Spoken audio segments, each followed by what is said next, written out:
Hello guys, welcome to all of you once again. Today we are going to talk on optative sentences.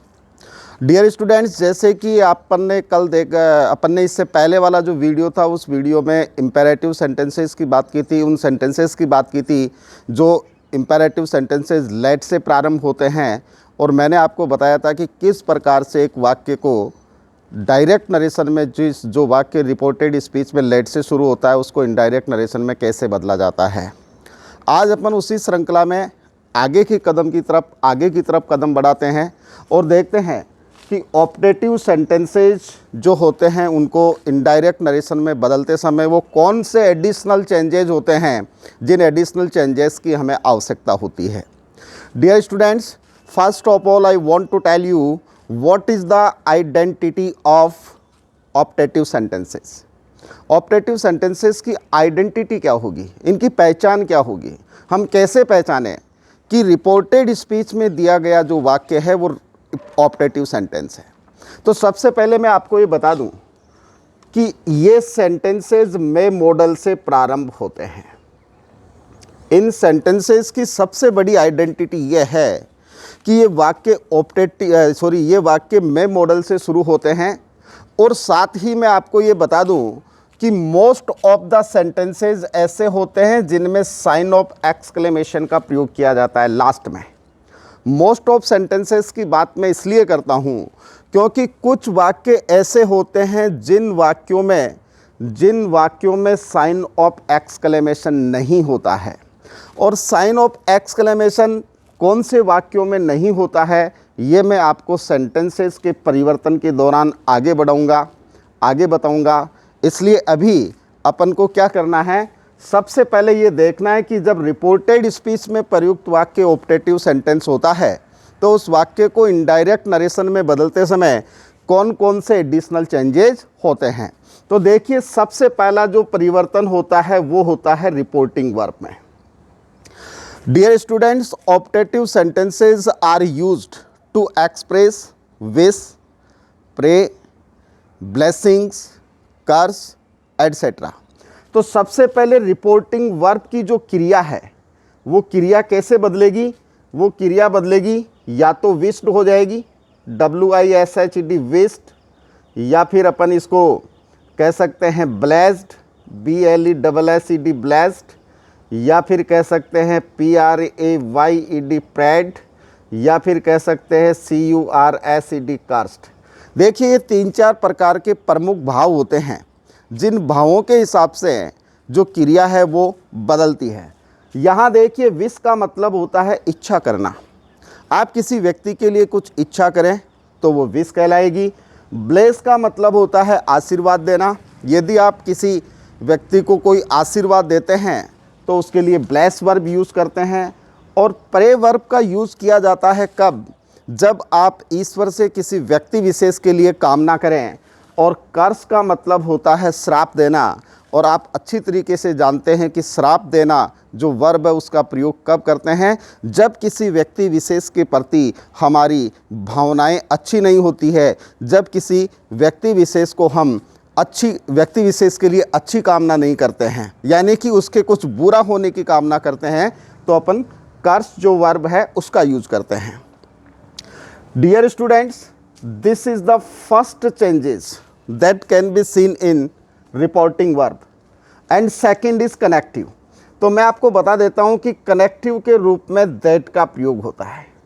आपको अच्छी तरीके से पता है कि जब डायरेक्ट नरेशन के वाक्य को इनडायरेक्ट नरेशन में बदला जाता है तो RV तथा RS को आपस में कनेक्ट करने के लिए, आपस में एक दूसरे से जोड़ने के लिए अपन को क्या करना पड़ता है, अपन को एक उचित कनेक्टिव का प्रयोग करना पड़ता है, एक उचित संयोजक शब्द का प्रयोग करना पड़ता है। और कई बार आपने देखा होगा कि ये संयोजक शब्द जो होते हैं ये रिपोर्टेड स्पीच में प्रयुक्त वाक्य के सेंटेंस के अकॉर्डिंग बदलते रहते हैं, परिवर्तित होते रहते हैं। तो यहाँ देखिए, कनेक्टिव का जो प्रयोग होगा वो दैट का प्रयोग होगा। कौन से कनेक्टिव का प्रयोग होगा? दैट का प्रयोग होगा। इसके अलावा मैं आपको एक बात और बता देता हूं कि जब आप ऑप्टेटिव सेंटेंस को इनडायरेक्ट नरेशन में चेंज करते हैं तो उस समय आपको ये भी देखना है कि ये सेंटेंस जब इनडायरेक्ट नरेशन में चला जाएगा तो ऑप्टेटिव से असर्टिव वाक्य में परिवर्तित हो जाएगा, ऑप्टेटिव से असर्टिव सेंटेंसेज में परिवर्तित हो जाएगा। इसके अलावा परिवर्तन के जो हमारे जो परमानेंट नियम्स हैं, जिनको अपन कह सकते हैं कि ये तो स्थायी नियम हैं, वो कौन से हैं, चाहे से प्रोनाउंस का बदलना है या प्रोनाउंस के बदलने के साथ साथ और दूसरी चीज़ें, जैसे कि मान लो टेंसेस का बदलना है, मॉडल्स का परिवर्तित होना है, या समीपता प्रकट करने वाले शब्दों का दूरियां प्रकट करने वाले शब्दों में परिवर्तित होना है। ये सब नियम पहले वाले सेंटेंसेस के अकॉर्डिंग ही चलते रहेंगे। अब देखिए, सबसे पहले मैं आपको एक एग्जाम्पल बताता हूँ। Example number 1, Rahim said to Raj, और क्या कहता है, may you live long, may you live long. आप चिरायु हो, आपकी उम्र लंबी हो, आप दीर्घायु हो। कौन कहता है? रहीम कहता है राज को। तो dear students, the given sentence in reported speech is an optative sentence. How can we say? We can say because the sentence begins with may modal and there we can also see the sign of exclamation at the end। ये जो वाक्य है, इस वाक्य को indirect narration में change करते हैं, और देखिए चेंज करेंगे तो क्या हो जाएगा। सबसे पहले रहीम सेड टू राज, तो मैं ये कह सकता हूँ कि रहीम विस्ड, WISHED, विस्ड राज। कोमा, इन्वर्टेड कोमा हटेगा। मैंने कहा कि कनेक्टिव के रूप में दैट का प्रयोग करना है, हमने दैट का प्रयोग किया। और देखिए, कनेक्टिव के तुरंत बाद सेंटेंस में किसका प्रयोग किया जाता है इनडायरेक्ट नरेशन में? सब्जेक्ट का प्रयोग किया जाता है। सब्जेक्ट क्या है? You. You means second person का प्रोनाउन है, और सेकंड पर्सन का प्रोनाउन ऑब्जेक्ट के अनुसार बदलेगा। ऑब्जेक्ट क्या है? राज। राज मीन्स सिंगुलर मैस्कुलिन। राज क्या है? Singular masculine. और सिंगुलर मैस्कुलिन के लिए कौन से प्रोनाउन का प्रयोग किया जा सकता है? थर्ड पर्सन से आएगा ही। अब देखिए, ये मे हटेगा नहीं, इधर रिपोर्टिंग वर्ब पास्ट टेंस में है तो इधर मे का माइट हो जाएगा। He might live long. और ये जो आपका साइन ऑफ एक्सक्लेमेशन है, ये फुल स्टॉप में बदल जाएगा, फुल स्टॉप में चेंज हो जाएगा। दूसरा एग्जाम्पल देखिए, the old man said to Rakhi, the old man said to Rakhi,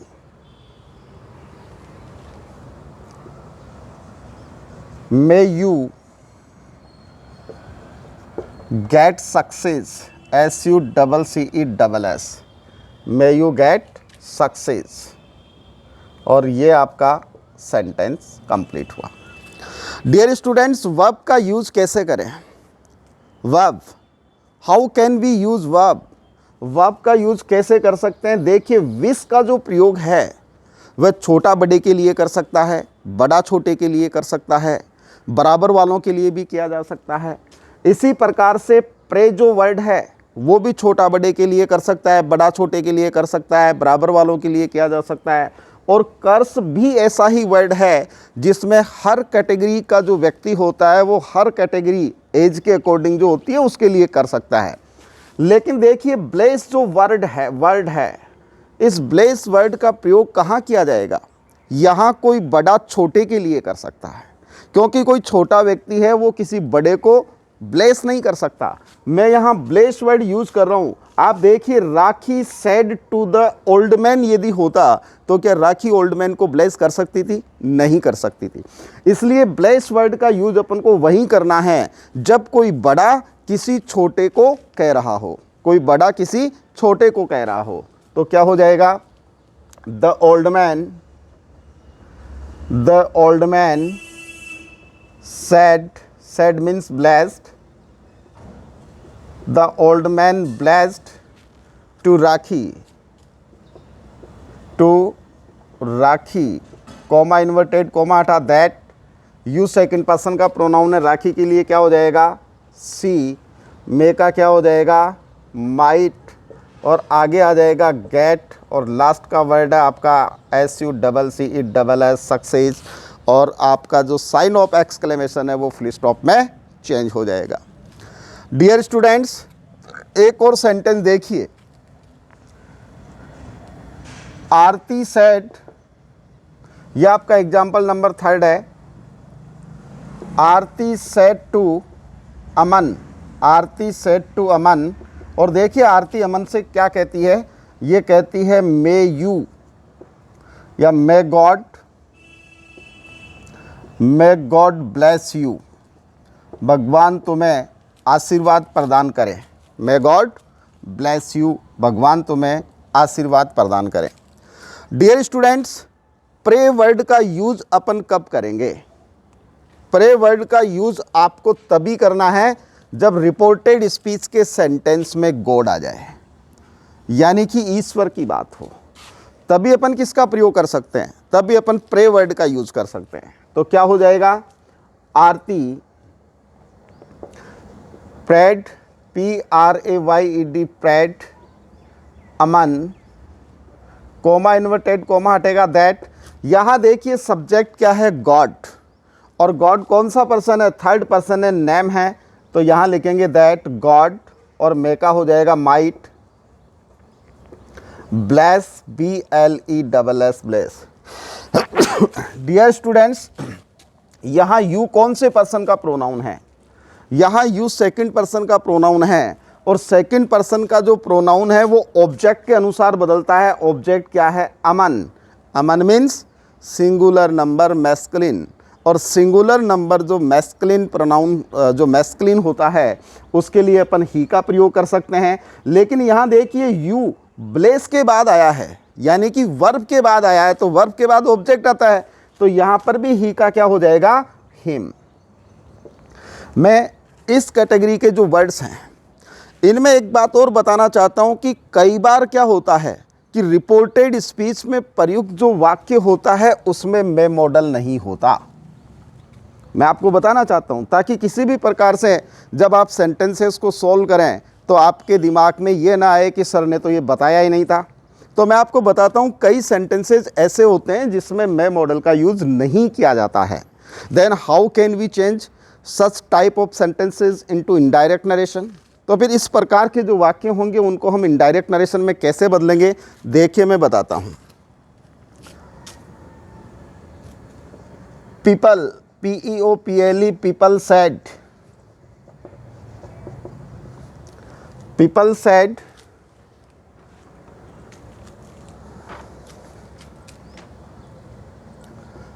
long live the king. इस प्रकार के जो सेंटेंसेस होते हैं उनमें मे मॉडल अंडरस्टूड होता है। मीन्स आपको अंडरस्टूड रखना है कि इसमें मे मॉडल लगा हुआ है। यदि कोई ऐसा सेंटेंस है जिसमें मे मॉडल नहीं लगा हुआ है, तो जैसे कि लॉन्ग लिव द किंग, राजा अमर रहे, राजा दीर्घायु हो, या ब्रेव लेडी के लिए हो, तो अपन क्या कर सकते हैं, अपन ये कर सकते हैं कि जब आप इस सेंटेंस को इनडायरेक्ट नरेशन में बदलें तो आप मे मॉडल को अंडरस्टूड माने। आप ये माने कि इसमें मे मॉडल हैं, यानी कि सेंटेंस को मे मॉडल मानकर ही आपको चेंज करना है। क्या हो जाएगा, चेंज करेंगे तो क्या हो जाएगा, people wished, PEOPLE, people wished, WISHED, wished that the god, that the king, और मेका might, the king might live long, the king might live long. Means the sentences that do not begin with may modal, during changing such type of sentences we must use may modal because it's known as understood. In sentences में ये may modal understood है, इस बात को अपन को मानकर चलना है, इस बात को अपन को मानकर चलना है। नेक्स्ट एग्जाम्पल देखिए, जो भी नेक्स्ट एग्जाम्पल है, मैंने आपको सेंटेंसेस के शुरुआत में बिगिनिंग में ये बताया था कि कुछ सेंटेंसेस ऐसे होते हैं जिन सेंटेंसेस में साइन ऑफ एक्सक्लेमेशन नहीं मिलता है। डियर स्टूडेंट्स, जिन सेंटेंसेस में साइन ऑफ एक्सक्लेमेशन नहीं मिलता है वो सेंटेंसेस वो होते हैं जिनमें ज़्यादा न तो ज़्यादा कोई फोर्स होता है और न कोई बहुत ज़्यादा उनमें इमोशंस होती है। आपने कई बार देखा होगा कि जैसे माँ और बेटे के बीच में कोई कन्वर्सेशन होती है, कोई बातचीत होती है, तो उस बातचीत में कई बार माँ बेटे को श्राप देने वाले जो वर्ड्स होते हैं, मतलब कई बार डांटते समय इस प्रकार के वर्ड्स का यूज़ करती है जो वह वास्तव में इमोशनली नहीं करती। जैसे कई बार बच्चे से कह देते कि गो टू हेल। अब वो माँ थोड़ी ना कोई इस प्रकार से कोई इमोशनली किसी बच्चे को ये श्राप देगी वास्तव में कि वो नरक में चला जाए या उसका सत्यानाश हो जाए, ऐसा कुछ नहीं होगा। तो इस प्रकार के जो सेंटेंसेस होते हैं उनके अंत में साइन ऑफ एक्सक्लेमेशन नहीं होता है। मीन्स इसलिए नहीं होता because they are beyond the emotions, they are beyond the फॉस। वह फॉस से दूर होते हैं, उनमें किसी भी प्रकार का अपन ये देखें तो कोई इमोशनली भाव नहीं होता है। जैसे देखिए सेंटेंस, मदर सेड, मैंने लिखा the mother said to her son, और क्या कहा, may you go to hell, may you go to hell. अब यहाँ देखिए इस सेंटेंस के लास्ट में मैंने साइन ऑफ एक्सक्लेमेशन नहीं दिया है। साइन ऑफ एक्सक्लेमेशन क्यों नहीं दिया है? क्योंकि ये बात एक माँ अपने बेटे से कहती है, और माँ जब बेटे से बात कहती है तो श्राप देने के तरीके से तो कहती है, but emotionally she doesn't want such types of the activity to her son. लेकिन कभी भी इस प्रकार की एक्टिविटी को अपने बेटे के लिए वो नहीं मान सकती, नहीं कह सकती। तो जब आप इस सेंटेंस को चेंज करेंगे तो देखिए बाकी का नियम तो सारा वही है। The mother cast CURSED cast her son, that connective लगा दिया हमने। यू सेकंड पर्सन का प्रोनाउन है, सन के लिए क्या हो जाएगा, ही, और मे का क्या हो जाएगा, might go to hell. Full stop हम लगाई देंगे।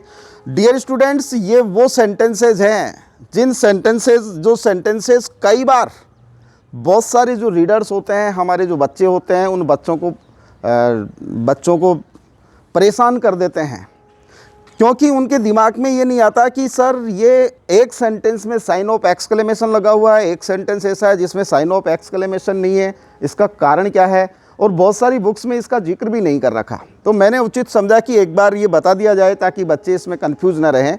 तो जब इमोशनली ज़्यादा फोर्स नहीं होता है बात में, तब सेंटेंस के अंत में साइन ऑफ एक्सक्लेमेशन नहीं होता है।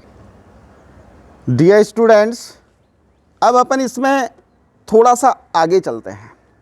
ये तो वो तरीका था जिसमें मैं मॉडल से सेंटेंसेस शुरू होते हैं, और जिनमें या मैं मॉडल से नहीं भी शुरू होता है, लास्ट में साइन ऑफ एक्सक्लेमेशन होता है या नहीं होता है। लेकिन एक टिपिकल सेंटेंसेस और होते हैं, इन्हें कहते हैं अपन टिपिकल सेंटेंसेस। इनमें भी व्यक्ति क्या करता है, भावनात्मक वाक्य होता है, अपनी जो भावनाएं जो होता है उन्हीं को दर्शाता है। लेकिन ये वो सेंटेंसेस होते हैं जिनमें रिपोर्टेड स्पीच में कोई सब्जेक्ट नहीं होता। रिपोर्टेड स्पीच में बिना सब्जेक्ट से शुरू होने वाले सेंटेंसेस होते हैं, और ऐसे सेंटेंसेस होते हैं जो हमारे रोज़मर्रा के जीवन में बहुत ज़्यादा यूज़ किए जाते हैं। Means these are the sentences we can find out that they are mostly used in our daily routine life. Dear students, किस प्रकार के वाक्य होंगे? देखिए मैंने एक सेंटेंस लिखा। सबसे पहले मैं एक सेंटेंस लिखता हूँ। सेंटेंस लिखने के बाद में फिर मैं आपको बताऊंगा कि इन सेंटेंसेस को इनडायरेक्ट नरेशन में बदलते समय क्या करना चाहिए। तो दोनों चीज़ों के लिए आप बिल्कुल रैप्ट अटेंशन से वीडियो को वॉच करते रहिए। मैं बताता हूँ आपको। जैसे कि सेंटेंस है एग्जाम्पल नंबर 6, आप इनको या तो एक्स्ट्रा सेंटेंसेस की कैटेगरी में रख लें, और या फिर आप इनको टिपिकल सेंटेंसेस की कैटेगरी में रख लें। जैसे कि रानी सेड टू राज, और क्या कहा? Good morning, good morning. Dear students, ये वो सेंटेंस है जिसमें कोई सब्जेक्ट नहीं है। इस सेंटेंस में सिर्फ एक वर्ड, दो वर्ड या जो भावना जो कही जा रही है, good morning, good evening, good bye, see you soon, bye bye, इस प्रकार के जो वर्ड्स होते हैं वो यूज होते हैं। और देखिए, इनमें दो प्रकार के सेंटेंसेस होते हैं। पहली बात तो मैं आपको ये बता रहा हूँ, एग्जाम्पल नंबर 6 को मैं ए कैटेगरी में डाल रहा हूँ। क्यों डाल रहा हूँ? कि इस प्रकार से रानी जब राज से मिलती है तो वो कहती है गुड मॉर्निंग। जब इस प्रकार के सेंटेंसेस को आप इनडायरेक्ट नरेशन में चेंज करें तो आपको इनमें कनेक्टिव लगाने की आवश्यकता नहीं है। मीन्स हम क्या करेंगे, हम सिर्फ रिपोर्टिंग वर्ब को चेंज करेंगे, लेकिन दैट कनेक्टिव की आवश्यकता नहीं है। दैट कनेक्टिव की आवश्यकता नहीं है, उसके तुरंत बाद अपन सेंटेंस को यूज कर लेंगे। जैसे रानी विस्ड राज, और आगे आप जो सेंटेंस लिखा हुआ था, सेंटेंस जो वर्ड लिखा हुआ था, उसी को लिख देंगे गुड मॉर्निंग। क्या लिखा हमने? रानी विस्ड राज गुड मॉर्निंग। रानी ने राज को गुड मॉर्निंग विश किया।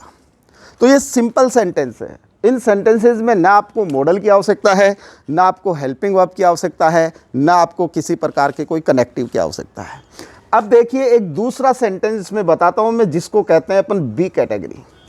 बी कैटेगरी वह वाक्य होगा जो बिछुड़ते समय अपन बोलते हैं। आपने देखा होगा कई बार वार्तालाप हो रही है, बातचीत हो रही है, बैठे हैं, मीटिंग हो रही है, और लास्ट में जाते समय कोई कहता है good bye, see you soon, या फिर गुड नाइट। तो गुड नाइट, गुड बाय या सी यू सून, ये जो वर्ड्स हैं ये सेपरेशन वाले वर्ड्स हैं। ये दो व्यक्तियों के बीच में सेपरेशन पैदा करता है। यहाँ देखिए, गुड मॉर्निंग जो था वो मिलाता है, वो यूनाइट करता है, यानी कि मिलने वाले वर्ड्स हैं। तो जब यही बात सेपरेशन के हिसाब से कही जाए, जब बिछुड़ते समय कही जाए, तो वहाँ वर्ड जो आप यूज़ करेंगे वर्ब के रूप में, वो विस्ड नहीं होगा, वो होगा क्या? बैड। BADE, bad. बैड का मतलब होता है कहा। बैड का मतलब क्या होता है? कहा। तो देखिए एक सेंटेंस, अंकित said to आकांक्षा, और क्या कहता है? Good night, good night. आपने देखा होगा स्टूडेंट्स कि कई बार कन्वर्सेशन करते समय रात को या शाम को या लेट नाइट अपन बात कर रहे हैं, बात करते समय फिर जब सोने का टाइम होता है, जब बात को क्लोज करने की बात होती है, एंड करने की बात होती है, तो हम फ़ोन पे भी बोलते हैं गुड नाइट। तो यह गुड नाइट मीन्स अब बिछुड़ने का समय है।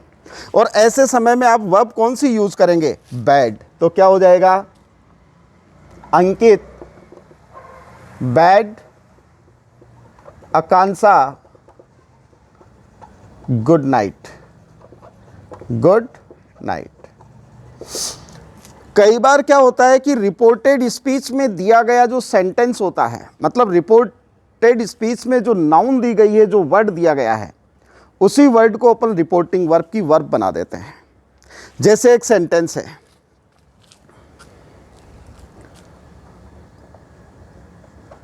लता सेड टू मी, क्या कहा? कॉन्ग्रेचुलेशन।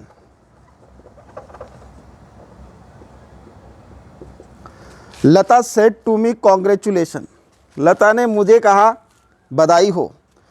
अब यहाँ कॉन्ग्रेचुलेशन नाउन है, ये कॉन्ग्रेचुलेट वर्ब से बना हुआ वर्ड है। तो ऐसा कोई वर्ड होता है जो वर्ब से बना है, और देखिए कॉन्ग्रेचुलेशन यह जो हमारी वर्ब है, ये वर्ब से बनी हुई नाउन है। तो यदि रिपोर्टेड स्पीच में कोई वर्ब से बनी हुई नाउन आती है, तो आप उस सेंटेंस को इनडायरेक्ट नरेशन में बदलते समय क्या कर सकते हैं? उस कॉन्ग्रेचुलेशन वर्ड की वर्ब को यूज कर सकते हैं। मतलब उस नाउन से आप उसको वापस वर्ब में चेंज कर सकते हैं। जैसे अब अपन इस सेंटेंस को चेंज करें इनडायरेक्ट नरेशन में, तो यहाँ जो नाउन है हमारी, इस नाउन से ही मैं इसको वर्ब में चेंज करूंगा। क्या लिखा मैंने? लता कॉन्ग्रेचुलेटेड, CONGRATULATED, लता कॉन्ग्रेचुलेटेड मी, लता ने मुझे बधाई दी, लता ने मुझे बधाई दी। ये सेंटेंस यहीं खत्म हो गया। यहाँ देखिए हमने वर्ब कौन सी यूज की? वेस्ट। यहाँ हमने कौन सी वर्ब यूज की? बैड। यहाँ हमने कौन सी वर्ब यूज की? कॉन्ग्रेचुलेटेड।